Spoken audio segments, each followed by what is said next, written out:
Bismillahirrahmanirrahim. So we are starting our class now.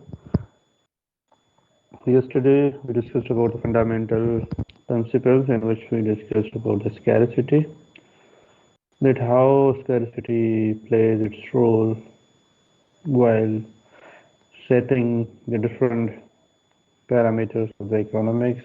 Then we discussed the role of choice, how we can make a choice and what are the factors which are behind making a selection, making a choice while allocating or while adopting or receiving any service or a product from the other producer or the supplier.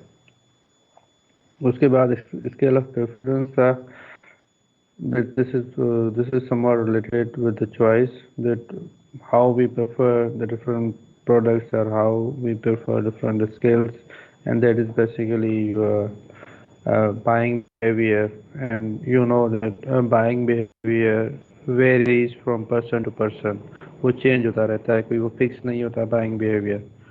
हर किसी का अलग buying behaviour होता है, हर किसी का अलग अलग एक बाइंग पावर होता है, हर किसी का अलग एक माइंड सेट होता है when we are purchasing getting any services. उसके बाद अपॉर्चुनिटी कॉस्ट को हमने डिस्कस किया था. इट इज सिंपली, मैं इसको थोड़ा रिवाइज कर दूं कि it is the foregone value of any product or any service that you have left while purchasing another option, while selecting another option. I given you example yesterday that let's suppose there are the two products A and B, and you are purchasing product A, but you are letting go product B. You are not purchasing it. So what would have happened if you have purchased product B also?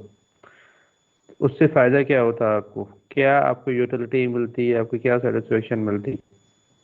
तो आपने वो purchase नहीं किया, आपने product ए purchase किया, B को जाने दिया. तो जो बी के जाने की जो कॉस्ट होगी या प्राइस होगी, that is what we call as the opportunity cost, are the foregone value that we have left that by leaving that option. ठीक है. उसके काफ़ी एग्जाम्पल्स भी हमने इस पैराग्राफ के अंदर जो है डिस्कस की थी. अपॉर्चुनिटी कॉस्ट को मुझे कोई उसको रिपीट करके बता दे, what does it mean.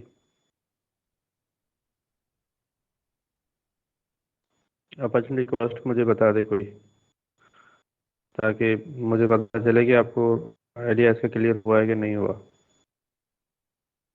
Sir basically opportunity cost जो है एक वो वैल्यू होती है जो अल्टरनेटिव को हम सेक्रीफाइस करते हैं ना, तो उसकी जो वैल्यू है जी उसको हम कॉस्ट कह रहे होते हैं. जी, एग्जैक्टली राइट. Anyone else? सबको क्लियर है बेटा?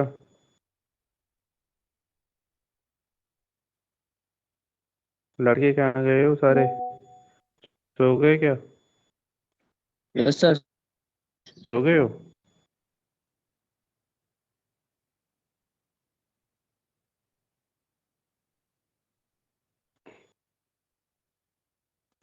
अच्छा, उसके बाद रेशनलिटी क्या हमने डिस्कस किया था. Rationality of in decision making, what could be the reason. तो रेशनलिटी का मैंने बताया था कि जब भी हम कोई डिसीजन लेते हैं, हम उसका एंड तक सारी इंफॉर्मेशन रखते हैं कि what means simply a constructive decision, जो कि आप का एक pre plan constructive decision making होती है for purchasing any good or for getting any service. So that is your rational decision. A rational decision वो होता है जब आपके scattered ख्यालात हों, आपका कंस्ट्रक्टिव ख्यालात ना हो, कंप्लीट आपको पता ना हो कि ये जो मैं कदम ले रहा हूँ, डिसीजन ले रहा हूँ, इसका मुझे ultimately what will be the benefit and what I'll be doing after doing this decision. That is a kind of the rational decision making. ठीक है, तो उसके आज हम मतलब ये प्रेडिक्शन नेक्स्ट जो है मॉडल.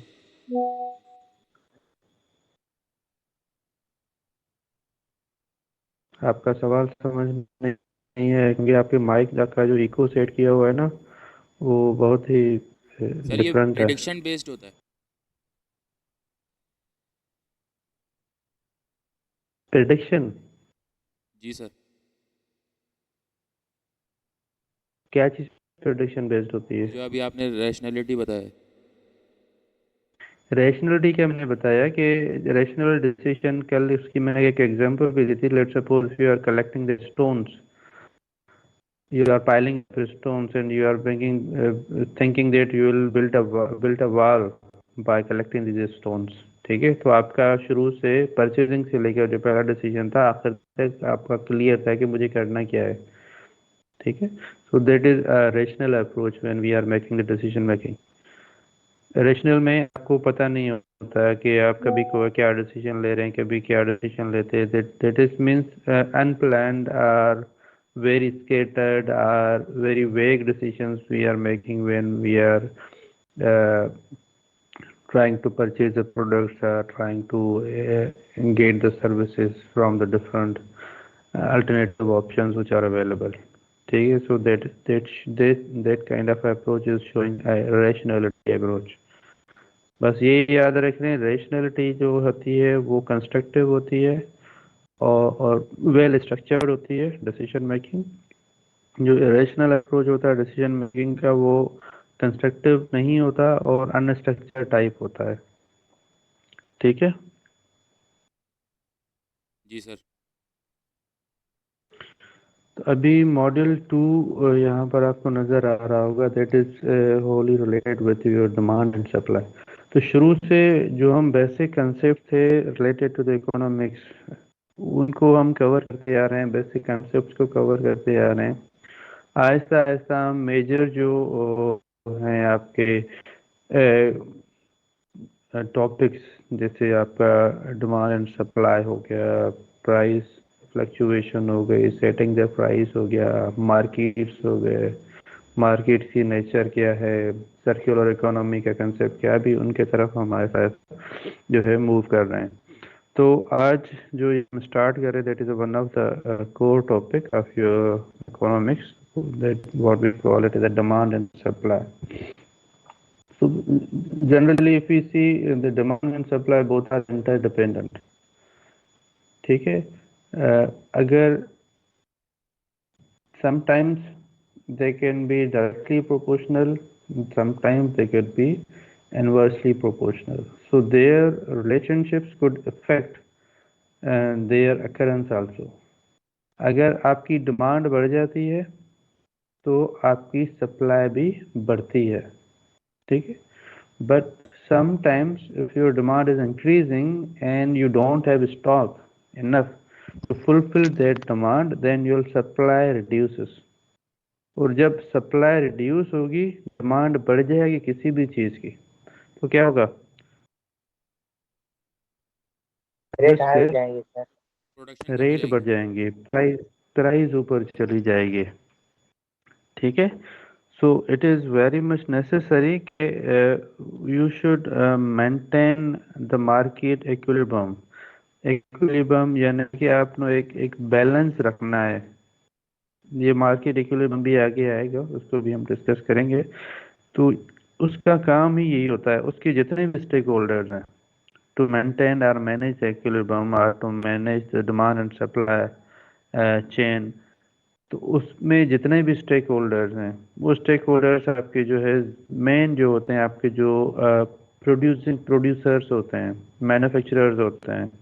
ठीक है, it's their responsibility because they are the main stakeholders. It's their responsibility and also it's the responsibility of the government to make sure that your demands and supplies for those products or those services which comes under the basic needs of a human, these are the basic commodities which are consumed by the different people. So it's the responsibility of those stakeholders to maintain the equilibrium level to avoid any unnecessary or unjustified price hikes. इसकी जो unit 1 है, इसके अंदर we'll be discussing the households, firms and the government. What are the roles of the households and the firms and the government while managing this supply and demand for a balanced economy. ठीक है, उसके बाद household is a consuming unit, firms is primary producing unit, government is a consuming, producing and regulatory unit which manages all the earlier stakeholders needs and wants by setting bylaws or setting some kind of principles for the consumers and for the producers. Just look at the introduction. Goods and services usually referred as a commodities. तो आपके जो जितने भी services हैं या goods हैं, तो in terms of economics we call them as commodities.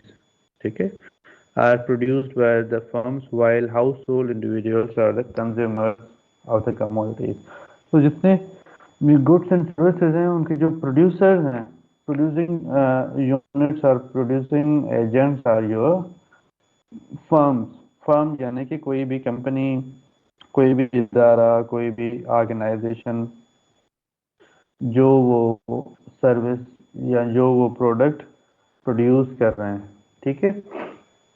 And उसके बाद हाउस होल्ड, जो हाउस होल्ड यानी कि नॉर्मल हाउस और नॉर्मल कंज्यूमर, जैसे हम सब आप सब कंज्यूमर्स हैं, ठीक है। तो जितने भी सोसाइटी में आपके हाउस होल्ड हैं वो सारे कंज्यूमर हैं, कंज्यूमर्स ऑफ कमोडिटीज। उसके बाद यहाँ सेकंड रो में देखें, firms are the sellers. Firms क्या कहते हैं, वो सेलर्स हैं। And while household and government are the buyers. वो जाहिर सी बात है, we are consuming something, we are paying some amount of money to buy their goods and services at a certain price, ठीक है। तो even government भी है आपकी जो है बायर है, क्योंकि गवर्नमेंट बाय लॉ तो बनाती है, but government is not purely producing any services or any products for the consumers. So they happen in kind of a public-private partnership sometimes, जिसमें आपका पब्लिक प्राइवेट पार्टनरशिप कुछ जो है उसका स्टेक जो होता है वो गवर्नमेंट के पास होता है, कुछ स्टेक जो है आपका प्राइवेट इदारों के पास होता है, जो कि उस जॉब को सर अंजाम देते हैं, या कोई जो प्रोडक्ट है उसको प्रोड्यूस करने में लगे रहते हैं, या जो सर्विस है उसको प्रोवाइड करने में लगे रहते हैं। यहाँ तक क्लियर है? Yes sir. कमोडिटीज क्या हैं? ये एग्जाम्पल दे दें, ये फ्री मार्केट से तो रिलेट नहीं करा सर आपने, ये एग्जाम्पल तो फ्री मार्केट में जो टॉपिक थी उसमें भी ये बताया था। हाँ, फ्री मार्केट में मैंने ये बताया था, फ्री मार्केट पे मैंने ये बताया था कि उसमें सिर्फ जो है ना जो मार्केट के जो स्टेक होल्डर्स होते हैं उनकी चलती है, गवर्नमेंट का रोल जो होता है नेग्लिजिबल होता है, ठीक है। मैंने फ्री मार्केट में ये बताया था, उसका मेन कंसेप्ट यही था। यहाँ पर हाँ, यहाँ पर जो है ना, और जो दूसरा उसमें मैंने बताया था सोशल इकोनॉमी, जो कंट्रोल इकोनॉमी की हमने बात की थी ना, वहां पर गवर्नमेंट का इन्फ्लुएंस ज्यादा था। उसमें जो है सारे जो उसके किसी भी बिजनेस के नॉर्म्स हैं, जो भी स्ट्रेटजीज हैं, वो सारा भी गवर्नमेंट सेट करता है। और इवन जो सम kind of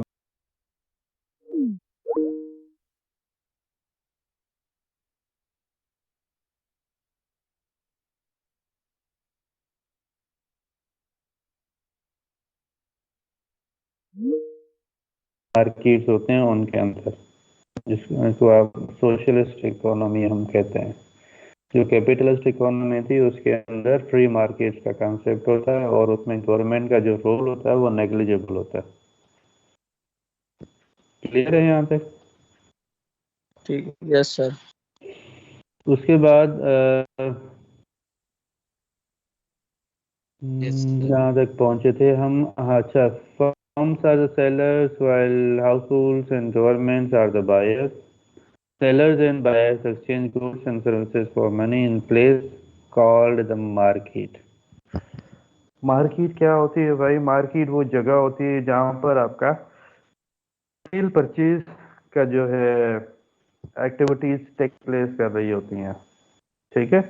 So that is what we call a market, where sellers and buyers are coming together to exchange of goods are happening. Sometimes the exchange of resources is happening. When you are buying a product by providing a certain amount of money, you are buying the services by providing certain amount of money for to the seller, and you are getting your services. तो market जो है simply आपको जहन में रखना चाहिए, जहाँ पर भी आपकी बाइंग सेलिंग की एक्टिविटीज हो रही हैं, टेक प्लेस कर रही हैं, वो जो है उस जगह को हम मार्केट का नाम देते हैं। क्लियर है? Yes sir. Yes sir. There are different types of market. Market के बहुत सारे डिफरेंट मोड्स अवेलेबल हैं। For example we are talking about the physical market. Physical markets available हैं। उसके बाद आपके जो है इंटरमीडियरीज मार्केट, ऐसे कुछ जो है जो इंटरमीडियरी, जिसमें आपके फॉर एग्जांपल आपके बैंक्स आ जाते हैं या कुछ ऐसे फाइनेंशियल इंस्टीट्यूशंस आ जाते हैं जो कि इंटरमीडियरी का रोल इंटरमीडिएट करते हैं between the buyer and seller. उसमें एक मिसाल जो है वो बैंक्स का मैं आपको देता हूँ। लेट्स सपोज मैं सिंपल सी मिसाल ले लूँ, मैं एक गाड़ी लेना चाहता हूँ सुजुकी की या किसी भी कंपनी की, ठीक है? मैं फाइनेंस करवाना चाहता हूँ, तो मैं जाता हूँ बैंक के पास, सीधा मैं कंपनी के पास नहीं जा रहा, मैं बैंक के ज़रिए जा रहा हूँ। वहाँ से मैंने अपनी गाड़ी फाइनेंस करवाई और उसकी वो सारी जो लवाजमात थे वो पूरे हुए। तो बैंक ने क्या रोल प्ले किया? इंटरमीडियरी का रोल प्ले किया, direct between the customer and between the producer, ठीक है? और उसके बाद जो फिजिकल मार्केट की बात करते हैं, physical where the seller and buyer interact directly, and we have market for intermediate such as the bank and the finance institutions, and we also have the digital market. अच्छा, digital markets आजकल जो है वो digital markets का ज़्यादा रुझान है। आप देख रहे हैं ऑनलाइन बाइंग सेलिंग, जो ई कॉमर्स का कंसेप्ट है, that is also happening, and that is what we call as the digital marketing. Telephone, internet, and email orders. Basically, the sellers, they what they do, they supply, and the buyers, they demand. The interaction in the market from the market force, ठीक है? तो इसको ये जो seller and buyer का जो एक interaction होता है वो क्या बनाता है?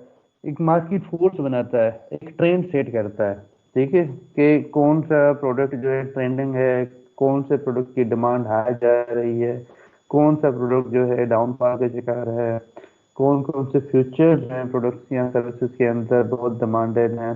तो उस जो सारा जो एक आपके पास एक थीम आता है, तो we name it as a market force. उसको हम मार्केट फोर्स के नाम से जानते हैं। So market forces of the demand and supply determine the quantity of goods and services as well as their prices. Their prices in turn determine the quantity that will be bought and sold into the market. तो जब हम demand and supply की बात कर रहे हैं कि demand और सप्लाई जब आपकी जो है यूनिडायरेक्शनल है, एक डायरेक्टली प्रोपोर्शनल है, इनवर्सली प्रोपोर्शनल नहीं है, ठीक है? जब डायरेक्टली प्रोपोर्शनल है तो वहाँ पर प्राइस फ्लक्चुएशंस कम होती हैं, क्योंकि आपकी सप्लाई भी मेंटेन होती है, आपकी जो है डिमांड भी काइंड ऑफ मेंटेन होती है। एक तो एक बैलेंस सिचुएशन होती है आपके लिए। But sometimes when your demand is high and your supply are not meeting these expected demands, and there are fluctuations, so in those times your price fluctuation occurs and your price hikes occur. अच्छा, जब किसी भी product की price बढ़ जाती है तो what happen? उसका जब प्राइस बढ़ जाती है तो उसकी डिमांड कम हो जाती है या बढ़ती है?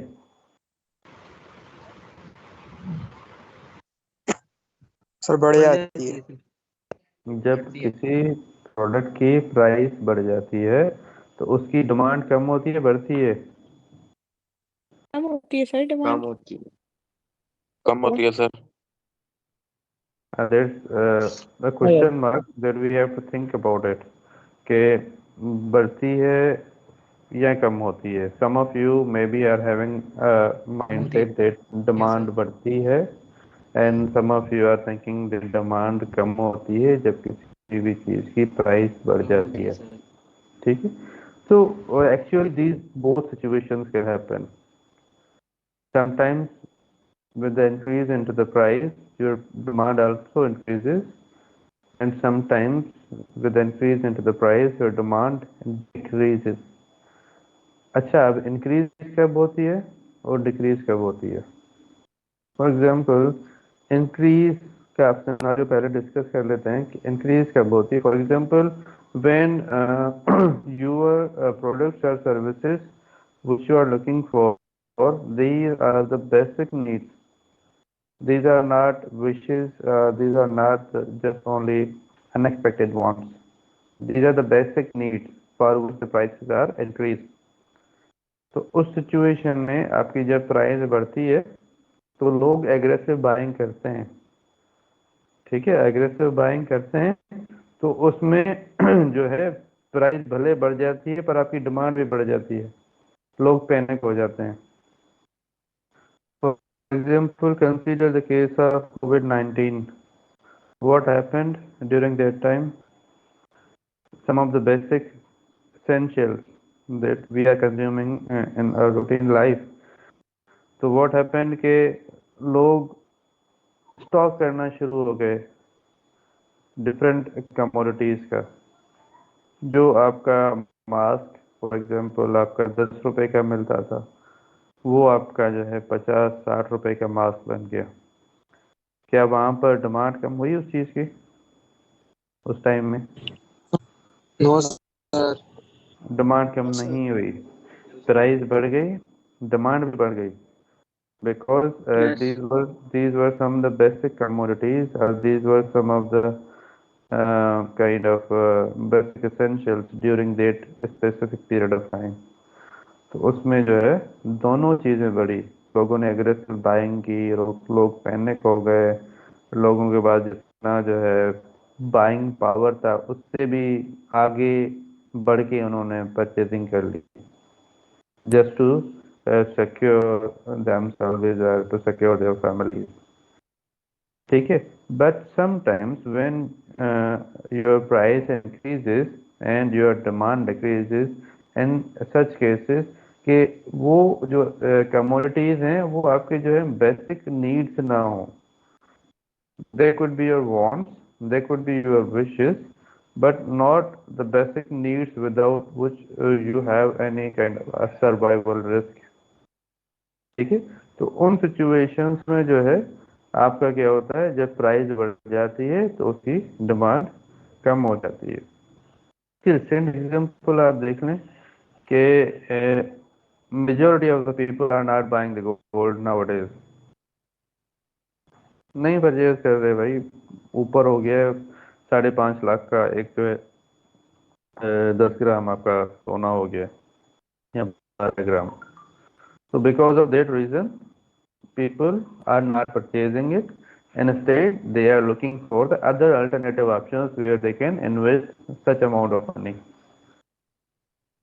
ठीक है, बजाय कि वो उसमें इन्वेस्ट करें, वो उनकी पहुंच से दूर हो गए, and they are investing in some other alternative options. For example, they are investing in silver, they are investing in some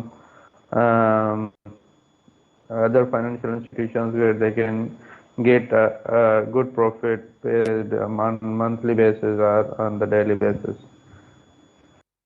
ठीक है, you got the idea, you got the concept. Yes, sir. So price hike, Yes, sir. demand, your supplies, they all are interconnected, are interdependent. So sometimes they behave positively, sometimes they behave negatively, and they sometimes because of the negative behavior, their जो relationships हैं between them, they got negative.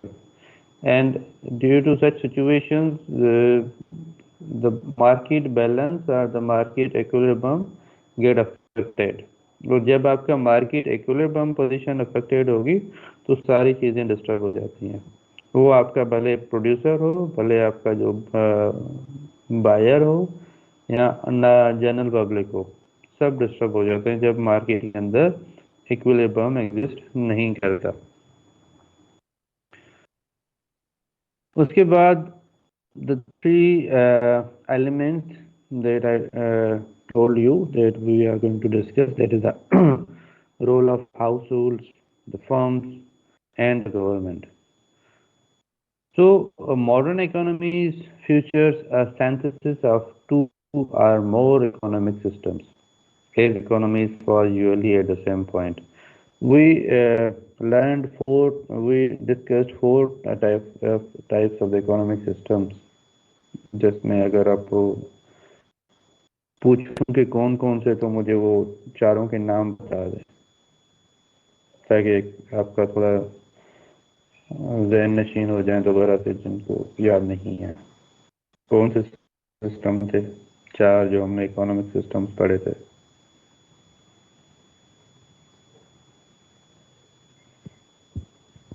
जी बेटा, just tell me the four economic systems we discussed. एक traditional था, socialist, capitalist और जो एक और था वो मिक्स्ड इकोनॉमिक सिस्टम। ये चार इकोनॉमिक सिस्टम आपने पढ़ाए थे। So modern economies features a synthesis of two or more economic systems as economies fall usually at the same point, at some point. तो जो मॉडर्न इकोनॉमीज की बात करें यहाँ पर, तो वो उनमें से जो चार हमने इंडिविजुअल्स पढ़े थे, तो उसमें जो चौथा था मिक्स्ड इकोनॉमीज, ज़्यादातर उसी के ऊपर, उसी मॉडल के ऊपर जो इकोनॉमीज है मॉडर्न, वो रन हो रही हैं। बिकॉज जब हम स्टैंड अलोन किसी एक टाइप ऑफ इकोनॉमिक सिस्टम की बात करें तो that has more limitations as compared the mixed economies, because mixed economic systems overcomes the many limitations which exist in individual capitalist economy or social economic systems. To overcome the limitations of these economic systems, we are going towards a combined approach which integrates the merits of both systems and overcomes the limitations.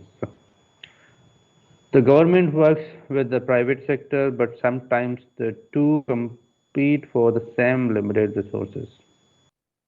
Mixed economic systems allows private sector profit seeking, but with the regulation and often nationalized industries that are provide a public good. For example, the Nigeria is a mixed economy with the ownership of the means of production in private hands, but incorporate elements such as subsidies for agriculture, regulations on manufacturing, and partial or full public ownership of some industries like later delivery, national defense. तो जब हम public private partnership की बात करते हैं और we are talking about any services और the goods that are purely manufactured by the private sectors and they are legalized, or their strategies are made combined in a combined approach by the people of public sector and private sector. ठीक है, for example के electric की मिसाल ले लें, तो के electric में हमें जो यूनिट पड़ता है per unit, let's suppose around 40 या 50 रुपीज़ पर यूनिट चार्ज हो रहा है। तो उसमें गवर्नमेंट का रोल क्या है? उसने जो नेप्रा का एक इदारा है वो इनके साथ सारी जो बाय लॉज हैं वो कुछ इलेक्ट्रिक के अपने, कुछ जो है नेप्रा के अपने बने हुए हैं। तो दोनों वो मैच करते हैं, उसके बाद कैलकुलेशन होती हैं, उसके बाद जो है एक यूनिट प्राइस जो है वो फाइनली डिसाइड होती है।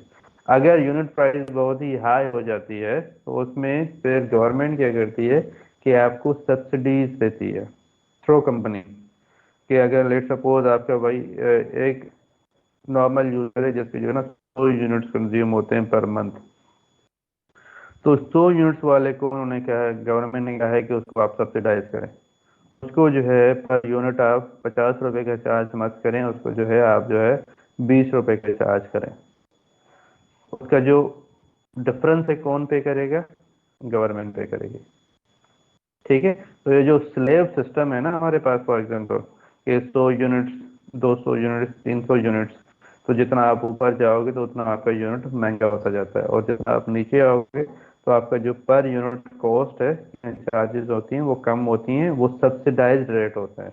वो सब्सिडी जो है गवर्नमेंट भी देती है, और जो आपका प्राइवेट जो एक प्रोड्यूसर होता है उस प्रोडक्ट का या सर्विस का, वो भी करता है।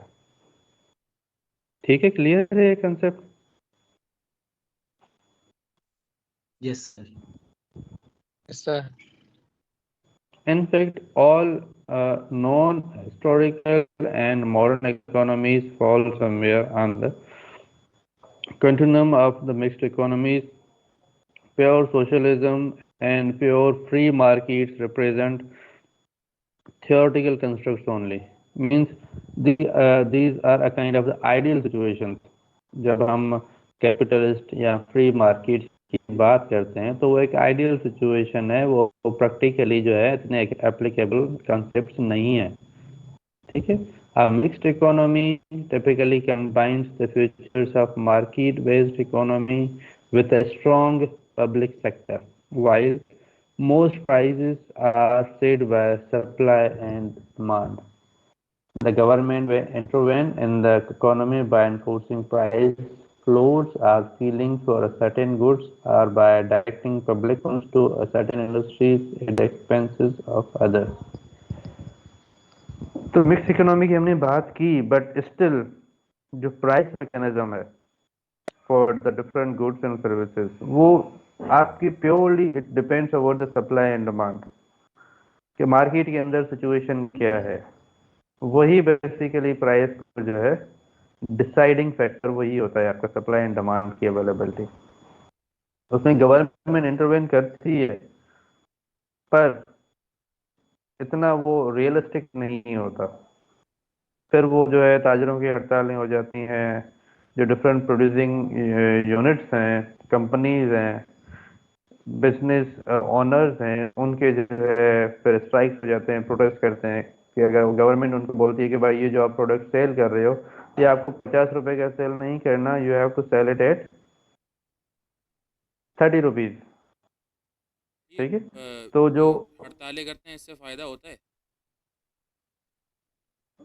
वो फायदा ये होता है कि किसी एक मफामती पॉलिसी के ऊपर वो आ जाते हैं, या इंटरनली गवर्नमेंट जो है उनको अलो कर देती है कि आप 2 नंबरी करो भाई, बस अपनी इज्जत भी बचाओ, हमारी इज्जत भी बचाओ।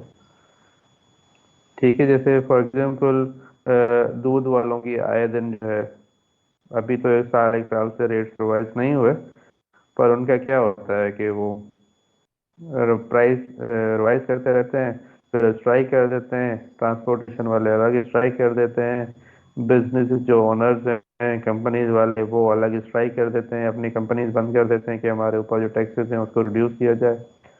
तो उसका फायदा उनको होता है। वो फायदा ये होता है कि वो एक म्यूचुअली अंडरस्टैंडिंग के ऊपर जो एक फाइनली जो अल्टीमेट डिसीजन होता है वो उनके मफादात को देखते भी किया जाता है, ना सिर्फ कि ओनली कस्टमर या यूजर को देखा जाए, कंज्यूमर को देखा जाए कि उनका फायदा हो रहा है कि नहीं हो रहा, but at the same time they are looking for the profits और the revenue that are generated by the producers, कि उनको कितना फायदा हो रहा है। ठीक है, बट वो ज्यादा उन्हीं के हक में होता है, इतना कंज्यूमर के हक में नहीं होता। जो एक प्रैक्टिकली जो हम अगर बात करें तो ज्यादा वो जो प्रोड्यूसर्स हैं उनकी मनमानी चलती है, वरना वो बंद कर देते हैं फैसिलिटीज, कंपनीज बंद कर देते हैं, कारोबार बंद कर देते हैं, तो ज्यादा उनकी मनमानी चलती है। ठीक है, फॉर एग्जांपल अभी इंडिया में भी कुछ दिन पहले मैंने रिपोर्ट एक पढ़ रहा था, सोशल मीडिया पर देख रहा था बल्कि वीडियो, तो उसमें यही था कि इतना जो है दूध प्रोडक्शन ही नहीं है जितना कंजप्शन है in India. Same is the case for the Pakistan I think. तो हमारे पास जो है जो मिल्क है वो इतनी उसकी प्रोडक्शन है ही नहीं जितना कंजप्शन है, तो कहाँ से आ रहा है जो एक्स्ट्रा जो मिल्क की जो है प्रोडक्शन कहाँ से आ रही है? 2 नंबर ही होगी, ठीक है। Through chemical, through some kind of materials, they are producing the milk and we are consuming it very happily at the lower rates which we feel, ठीक है।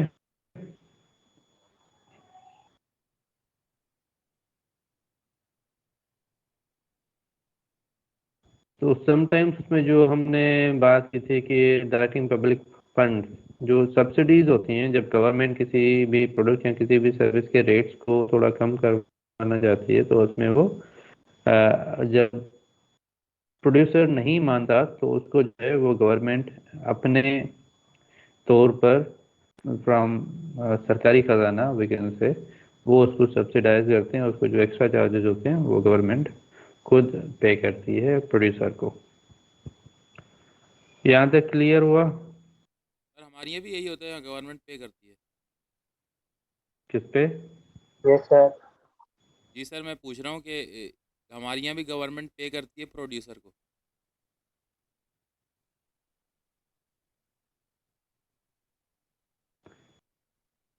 प्रोड्यूसर को क्या चीज़ प्रोवाइड करती है गवर्नमेंट? सर आप कह रहे हैं ना कि पे करती है, जो कम पड़ता है वो गवर्नमेंट पे करती है प्रोड्यूसर को। हमारे यहाँ भी यही होता है। हाँ, हमारे यहाँ भी यही होता है, बिल्कुल। Sometimes, not all the times but sometimes, लगता फॉर नहीं है। फॉर एग्जाम्पल जो है आपके जो है फास्ट मूविंग कंज्यूमर FMCG जो है, फास्ट मूविंग कंज्यूमर गुड्स है, जितनी भी डेली रूटीन कमोडिटीज हैं या एग्रीकल्चर रिलेटेड जो है आपका यूरिया है या कुछ ऐसे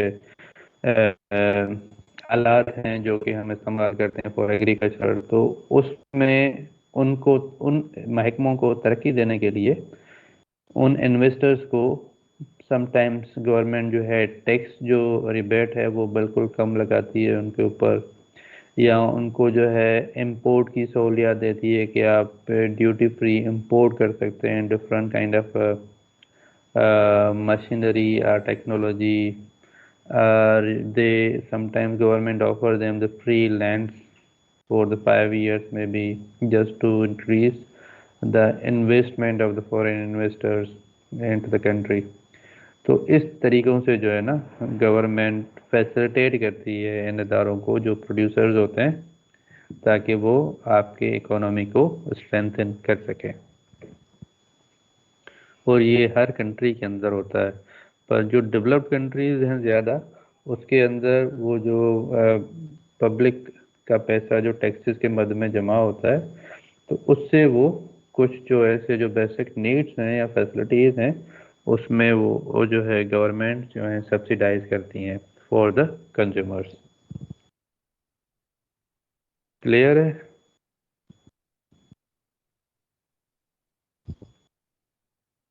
Yes, sir. अभी नेक्स्ट जो है हम डिस्कस करने जा रहे हैं that is related with the market, कि जो है मार्केट की वैसे मैं जनरल आपको डेफिनेशन बता चुका हूँ कि market is a place where your different transactions are happening, basically selling and buying is happening, and when you are buying something in exchange of goods sometimes may happen, or exchange of different resources or commodities which are available for the business between the buyer and seller, it happens. Just look at the definition. There are several definitions available for the market. This is just the first definition of a market. A market is defined as one particular product or products and its close substitutes and complements and the economic introductions of the individuals. अच्छा, जब हम market could be defined as one particular product, किसी एक particular product की भी market होती है, या उससे रिलेटेड सब्स्टिट्यूट्स किसको कहते हैं हम, जो कि आप for example A and B are substitute to each other. Product A अगर मौजूद है, बी मौजूद नहीं है, तब भी आपका काम चल जाएगा। पर अगर आपका प्रोडक्ट ए मौजूद नहीं है, बी मौजूद है, Still it's okay. They can substitute each other. They can replace each other. कोई एक ऑप्शन नहीं है, दूसरा ऑप्शन अवेलेबल है, तो you can avail. अब फॉर एग्जांपल कोला की बात कर लें, कितनी बेवरेजेस हैं, कितनी कोला अवेलेबल है, पेप्सी है, 7 अप है, आपकी कोक है, आपके you name it, there are so many colas available nowadays. तो ये सारे जो प्रोडक्ट्स हैं सिमिलर टाइप के, उनका टेस्ट डिफरेंट है, उसकी जो फिजिकल फॉर्म है वो डिफरेंट है, उसकी प्राइस डिफरेंट है, उसकी अवेलेबिलिटी डिफरेंट है, लोकेशन वाइज वो मे भी डिफरेंट डिफरेंट जगहों से मिल रही हों, but they can substitute each other, replace कर सकती है. Clear? That is what we call as a substitute for the different products. Yes sir.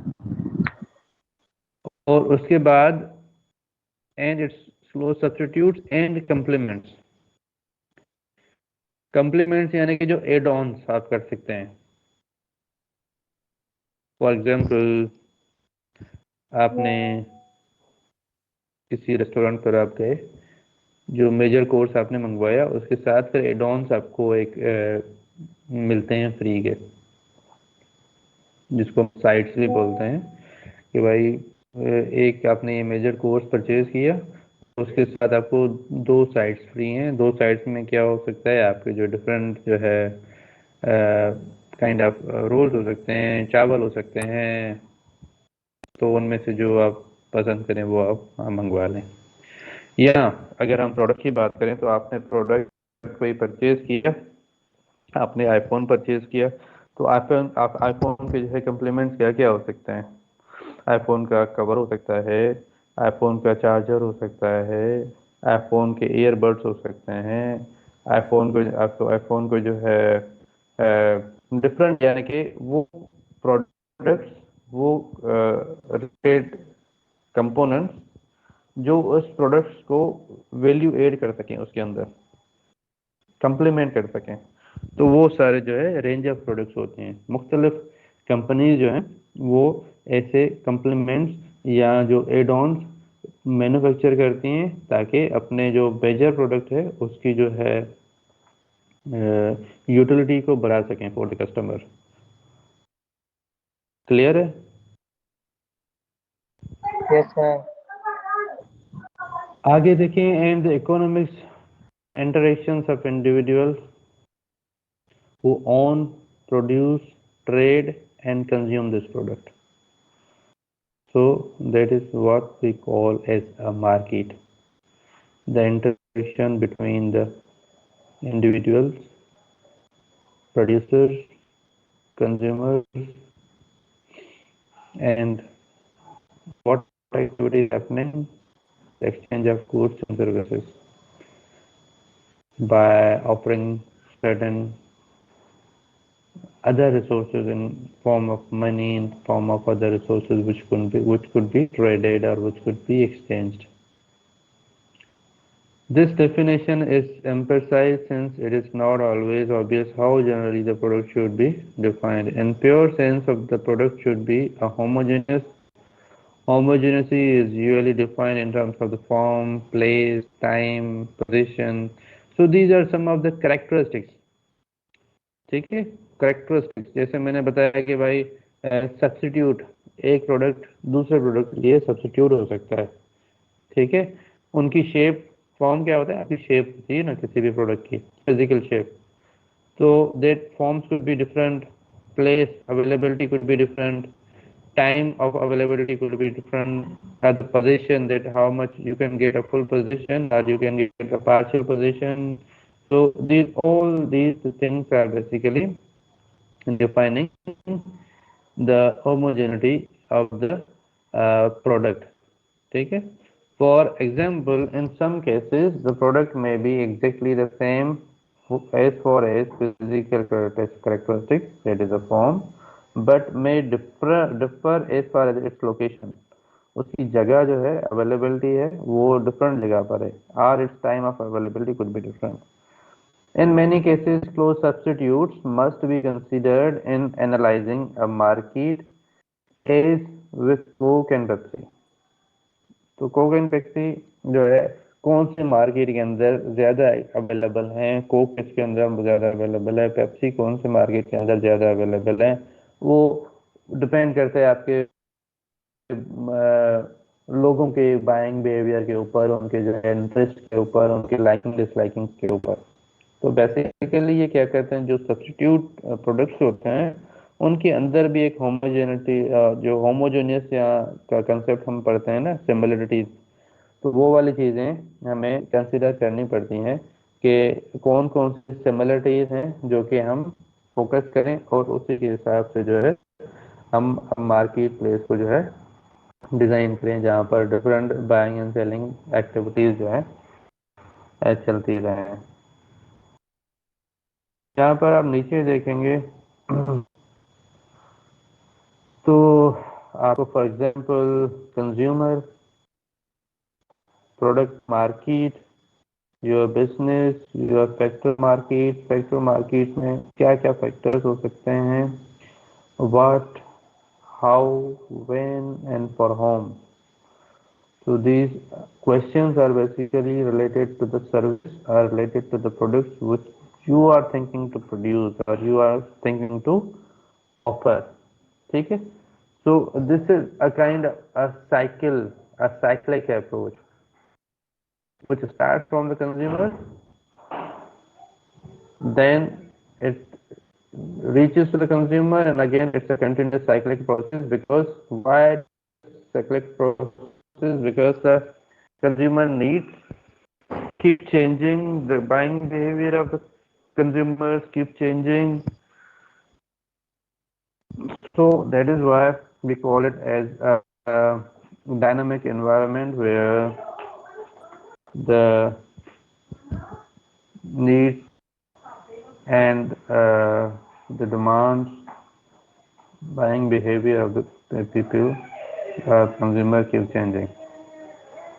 So just keep this concept presented into the picture in your mind, and it will help you out to understand the total cyclic flow of the different activities which are happening into the market. You can write it on your own. उसके बाद there is a definition too for the market. A market is often defined as a situation in which the buyers and sellers can negotiate the exchange of some product or a product. One might say it is a group of buyers and sellers with the facilities for trading. A market may be located in a specific place, such as a local farmers market, but can just easily operate without all the participants or products in a question. These are the similar kind of definitions. Just you should keep the idea in your mind कि market है क्या, उसको किस तरीके से जो है हम डिफाइन कर सकते हैं। उसके बाद जो नेक्स्ट है यहाँ पर देखेंगे कि product differentiation and market definition. Product differentiation is basically when there is a variety of products available. ठीक है, variety of products are available. There is a we can differentiate between the products by following the different aspects of the products which are being offered by the producer. The product under consideration is given market is usually assumed to be homogeneous or close to it. A product that is not homogeneous is referred as a differentiated. जब आपके एक जैसे products available नहीं है market के अंदर और different variety of products available है, तो वो आपका जो है प्रोडक्ट डिफरेंशिएशन की बात हो रही है यहाँ पर, यानी कि डिफरेंट प्रोडक्ट्स अवेलेबल है। Differentiated products usually differ by form, place, time और पोजीशन। फॉर्म मैंने बताया कि that is related with your physical aspects of any product. Place is availability, that for example कुछ प्रोडक्ट्स हैं जो कि मुझे गुलशन में मिल जाएंगे, कुछ प्रोडक्ट्स हैं जो कि मुझे सिर्फ क्लिफ्टन में मिलेंगे, कुछ प्रोडक्ट्स हैं जो कि सिर्फ मुझे जो है शेरशाह के अंदर मिलेंगे। So that is place differentiation. उसके बाद टाइम है, पोजीशन है। Position is basically the ownership. कुछ प्रोडक्ट्स हैं जब आपने एक दफ़ा परचेज किए you are the sole owner of it, ठीक है। कुछ प्रोडक्ट्स ऐसे भी हो सकते हैं इसमें आपको जो है you are 90% owner. For example आप जो है आपने गाड़ी फाइनेंस की through intermediary, that is a bank, and you are using their product but you are not 100% owner of their product, ठीक है। you are maybe 10% or 20% at the start, as much as you are clearing your installments or your remaining amount, your share into the position will be increased with the passage of time। Clear है? Yes, sir. तो product differentiation जो है different factor के ऊपर depend करता है, form के ऊपर भी करता है, प्लेस के ऊपर भी करता है, टाइम के ऊपर भी करता है, काइंड ऑफ पोजीशन ओनरशिप के ऊपर भी करता है, जिससे हम डिफरेंशिएट करते हैं between the different products. These differences are sometimes called form, time, place and position utilities, though they are not assumed to be additive। ठीक, वो समटाइम्स एडिटिव यानी कि वो वैल्यू ऐड करती हैं, समटाइम्स वो वैल्यू ऐड नहीं भी करती, but still we can differentiate these and these bases between the different product market। Form utility की बात करें, just give me a minute,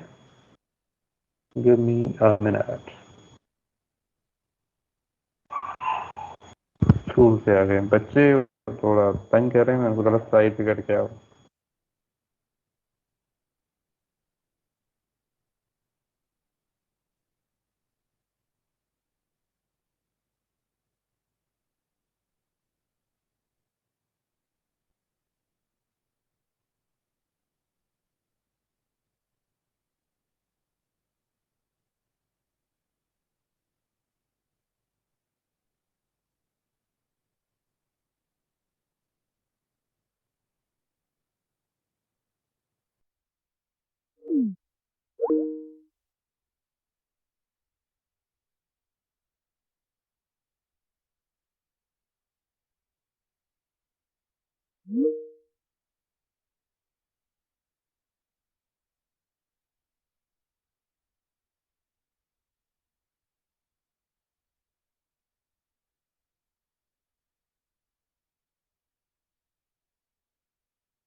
पर कौन से प्रोडक्ट अवेलेबल है, ठीक है।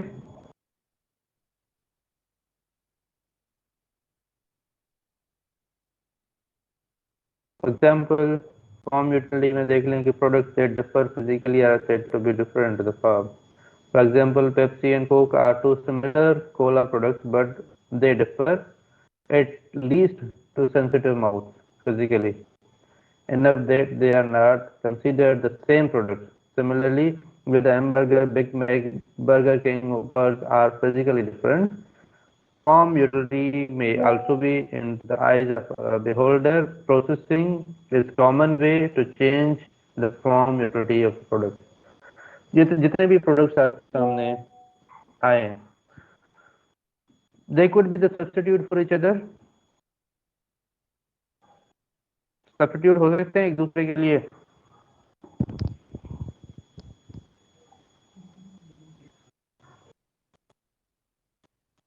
आवाज आ रही है मेरा बेटा आपको?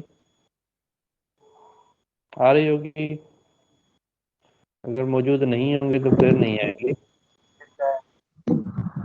इधर आ रही है। थोड़ी जाग जाओ, थोड़ा ध्यान कर लो, फिर मैं भी क्लास खत्म कर रहा हूँ थोड़ी देर में। जो कंसेप्ट पढ़ो थोड़ा उनको ध्यान से पढ़ो, तो ऐसे लॉगिन रहने का फायदा नहीं है।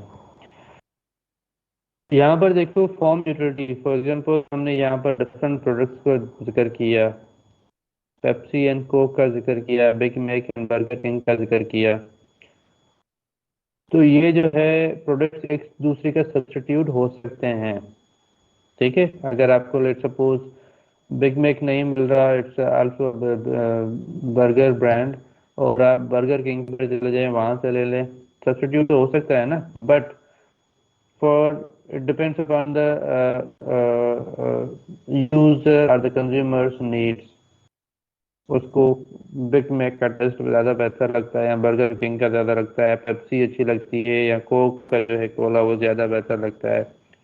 So it depends on consumer behavior, but some ways they could substitute each other. But if we want to differentiate between them, so there could be the so many differentiation. There could be the form differentiation. There could be the place differentiation. There could be the time utility differentiation. Even for the products which are similar to each other, which are substitute to each other. पर ये जो different aspects हैं वो उनको differentiate कर सकती हैं। Clear है? Yes, sir. उसके बाद प्लेस यूटिलिटी है। Speaking of a place and time utility, Marshall specify that more nearly perfect the market is, the stronger is the tendency for the same price to be paid for the same thing at the same time in all parts of the market. But of course, if the market is large, allowance must be made for expenses of delivering the products to the different purchasers. Each of whom must be supposed to pay in addition to the market price a special charge on account of delivery. अच्छा, market place, market वो अच्छा है जो आपका nearest है for acquiring या for purchasing any services. क्यों? Because जितना मार्केट दूर होगा उतनी ट्रांसपोर्टेशन चार्जेस ज़्यादा होंगी, उतना यू हैव टू पे मोर। ठीक है, अगर लेट सपोज यहाँ पर कराची के अंदर हमें सोलर मार्केट, सोलर के रेट्स हमें रीजनेबल मिलते हैं as compare to the solar rates in the other provinces of Pakistan, क्योंकि सारी जो इंपोर्ट हो रहे हैं शिपमेंट्स यहाँ पर हो रही हैं और यहीं से डायरेक्ट जो कंज्यूमर जो यहाँ वाले हैं उनको रेट्स कम मिल रहे हैं। अगर वही आप लाहौर के अंदर लेंगे, इस्लामाबाद के अंदर लेंगे या केपी के अंदर लेंगे तो वहाँ पर शायद आपको जो रेट्स हैं वो डिफरेंट मिलेंगे। क्यों? क्योंकि जो प्लेस यूटिलिटी की वजह से आपकी जो नियरेस्ट प्लेस होगी जहाँ पर कोई चीज़ प्रोड्यूस हो रही है और वहीं आपकी जो चार्जेस हैं, टोटल जो कॉस्ट होगी उस प्रोडक्ट की वो रीजनेबल होगी। क्लियर है ये? Yes, sir. तो हमने प्लेस यूटिलिटी डिस्कस किया, फॉर्म यूटिलिटी डिस्कस किया और उसके बाद प्रोडक्ट डिफरेंशिएशन को डिस्कस किया। बाकी इसको नेक्स्ट क्लास में हम कंटिन्यू करेंगे। Okay, sir. Okay, sir. अच्छा, अटेंडेंस नहीं लगवानी? लगाएं। Yes, sir. Attendance लेनी लगाइए sir. सर, लगा दें सर। सर लगा ली। अच्छा, टोटल Thank you, 46 sir. बच्चे अवेलेबल हैं और आपकी जो Yes, sir. टोटल स्ट्रेंथ है वो है 55। ठीक है, 55 में से 46 अवेलेबल हैं।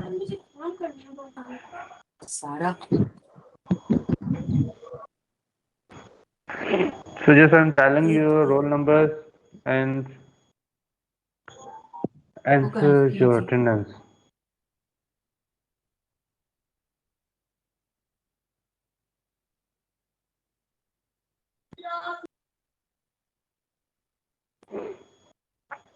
Zero one, Present. 02,